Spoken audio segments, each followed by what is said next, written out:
To disable startup apps in Windows 11, I'll show you 1 minute quick guide so that you can do it really quick. First, right click on Start, open Settings.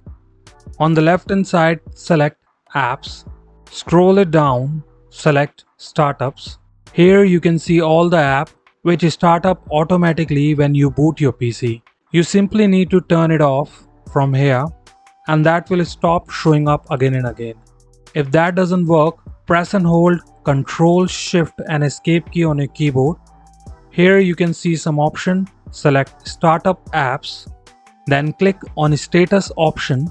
You can see the apps showing up enabled in here. You simply need to select that app, then click on Disable. Hopefully this will fix your issue. If you still need help, you can contact us directly for 101 chat on our Instagram or Facebook.